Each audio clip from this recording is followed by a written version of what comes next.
आदाब दोस्तों, जय हिंद, जय गांधी देश। दोस्तों इंशाअल्लाह शनिवार की ईद होगी।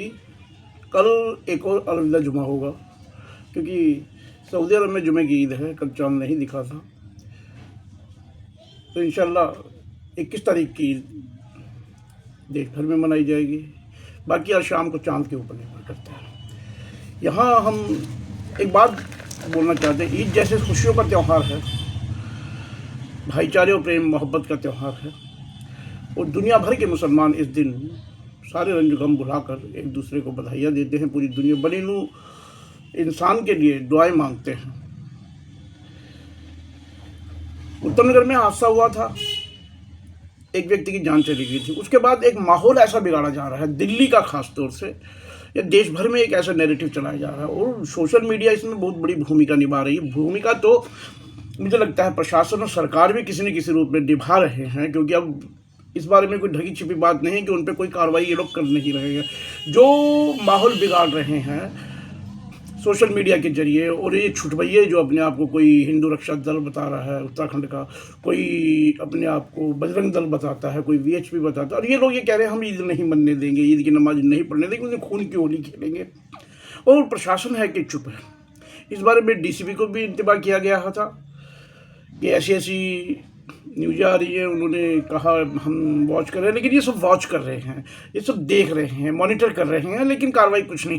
सोशल मीडिया पे आते हैं, बकवास करके और भाग जाते हैं, कहते हैं हम उत्तम नगर में होली नहीं खेलने देंगे, पूरी दिल्ली में ये नहीं करने देंगे।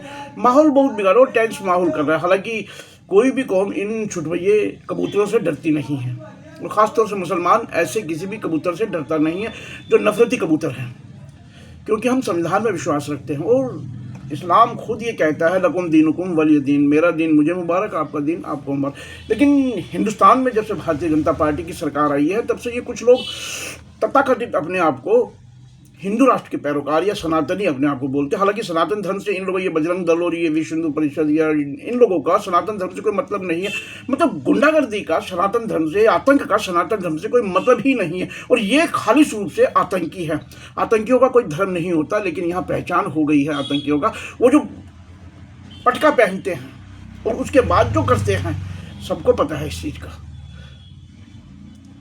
लेकिन प्रशासन चुप है। अभी तक कोई कार्रवाई नहीं है। एक वो ललित शर्मा है, वो बार बार बकवास कर रहा है। एक ये प्रीत सिरोही है, वकील है, वो जिसने जो रामलीला मैदान के सामने जो मस्जिद थी वहाँ पे जो डेमोलिशन हुआ, तो उसके बाद भी कई जगह ये गया। लेकिन अब एक नैरेटिव ये चलाना चाहते हैं इस्लाम के विरुद्ध, हम उसको कामयाब नहीं होने देंगे। मुसलमान भी किसी भी कीमत पे इन लोगों को कामयाब नहीं होने देंगे। हम ये बिल्कुल ये कह देते हैं। और एक मैं यह कहना चाहता हूँ, डरने की बात किसी से नहीं है। शांतिपूर्वक नमाज भी होगी, शांतिपूर्वक मुसलमान नमाज अदा करेंगे, खुशियाँ मनाएंगे, अपने भाइयों से, हिंदू भाइयों से भी और अपने दूसरी कम्युनिटी के भाइयों से भी मोहब्बत के साथ गले मिलेंगे और सबको मीठी सेवइयाँ खिलाएंगे।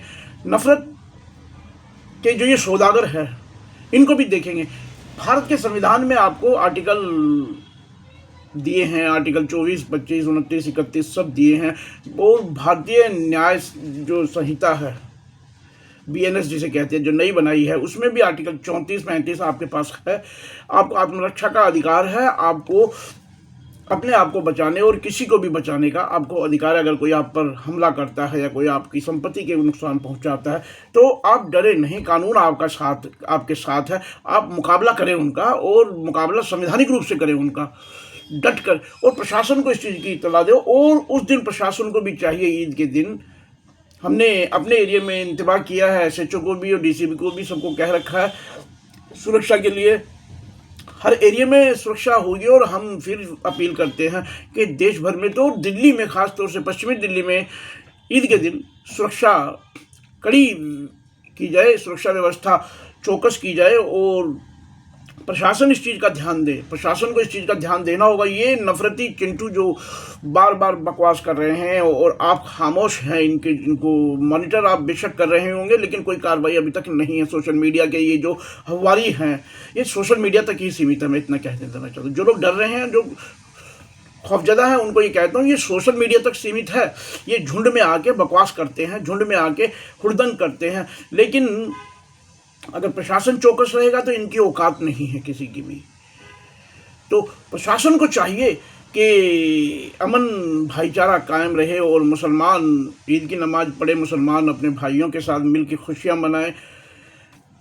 यही मेरी आपसे अपील है और प्रशासन से भी यही अपील है, क्योंकि ये जो नफरती भाषा बोलने वाले ये लगातार बोले जा रहे हैं। लोग वीडियो बना बना के डाल रहे हैं ये लोग, और सोशल मीडिया के जो इन्फ्लुएंसर है, और ये इन्फ्लुएंसर क्या है, ये कहीं ना कहीं के एजेंट है जो इस तरीके की भाषा में, जिन्होंने नफरत का, ये उत्तम नगर की घटना के बाद नफरत का जो बीज बोया है इन लोगों ने, इसमें सोशल मीडिया के इन किराए के वो खरीदे हुए इन्फ्लुएंसर जो है, इनका रोल बहुत बड़ा रहा है।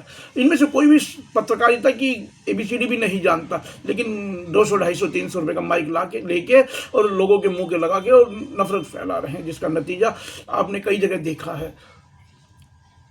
तो खौफजदा न हो, हमारी यही आपको अपील है। हम सब भाईचारे से रहने वाले आवाम है हिंदुस्तान की, चाहे हिंदू हो मुसलमान हो, सब एक साथ मिलके खुशियां मनाते हैं। घटनाएं होती रहती है, घटनाएं अब आपस में उनका आपसी विवाद था जिसका हुआ था, लेकिन उसको इस तरीके से तुल देना, क्योंकि अपराधी आरोपी जो थे वो सब पकड़े गए हैं। आरोपियों के खिलाफ कल कोर्ट में केस भी हो गया है और वो सब जेल में है।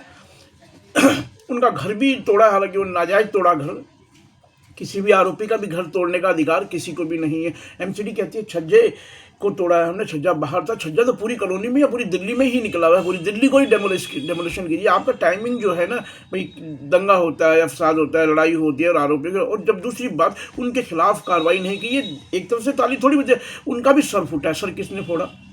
आरोपी जो हैं उनमें किसी को 24 टाँके लगे हैं, किसी को 13 टाँके लगे हैं, किसी को 9 टाँके, सब घायल हैं, सबके सर फूटे हुए हैं। तो कहीं ना कहीं से दोनों तरफ से हमला हुआ है, एक तरफा लड़ाई नहीं हुई जिस तरीके से बोला जा रहा है। बस यही दुख है प्रशासन से और न्याय व्यवस्था से, यही दुख है कि एक तरफा माहौल बना के मुसलमानों के खिलाफ कार्रवाई की जाती है। हद यही हो रही है। ईद जैसे जैसे आ रही है, जैसे गंगा में कुछ लोग नाव में इफ्तारी कर रहे थे, उनके खिलाफ भी कार्रवाई कर ली है। हालांकि गंगा में कहते हैं उनमें हड्डियां डाली गई, तो उसमें शव भी डाले जाते हैं, उसमें मुर्दों को भी डाल दिया जाता है, उसमें जो और जो सामग्रियां हैं वो सब भी बहाई जाती है, उसमें नहाते भी हैं। और दूसरा, शहरों के जो गंदगी है, सीवरेज है, वो सब भी नाले डाले जाते हैं, वो भी नदियों में ही डाले जाते हैं। आखिर गंगा माँ, जमुना, ये सब पवित्र नदियां हैं, लेकिन कौन करता है? सारा काम तो मुसलमान नहीं करते। गंगा में जो नाले डाले जा रहे हैं वो किसने डाले? मुसलमान तो नाला डालने वाला नहीं है ना, प्रशासन डाल रहा है। प्रशासन सारी गंदगी, शहर की गंदगी उसमें डालता है। कहाँ कितने ट्रीटमेंट प्लांट लगे हुए हैं? नदियों के मुहाने पर, नालों के कोर पर कितने ट्रीटमेंट प्लांट लगे हैं? स्पष्ट कर सकते हैं, लेकिन नहीं, नैरेटिव चलाना है। उन लोगों को जेल भेज दिया गया है, उन्होंने इफ्तारी की। अरे भाई, आपका धर्म है तो इफ्तारी करने वाले का भी तो वो धार्मिक फरिया ही अंजाम दे रहे हैं, और आपने देखा कि हड्डियां उसमें डाली है। लेकिन मुर्दे तो सबको पता है, शव डाले जाते हैं, शव जो पानी में बहाया जाता है, और सीवरेज जो है वो डाला जाता है। तो दोस्तों, प्रशासन का काम है इन चीज़ों पर ध्यान देना, और प्रशासन को नदियाँ कैसे साफ रहे इस पे जोर देना चाहिए, ना कि इस तरह के कोई टूरिस्ट आता है या कोई इफ्तारी कर रहा है उसको पकड़ लिया जाए। जय हिंद, जय गांधी।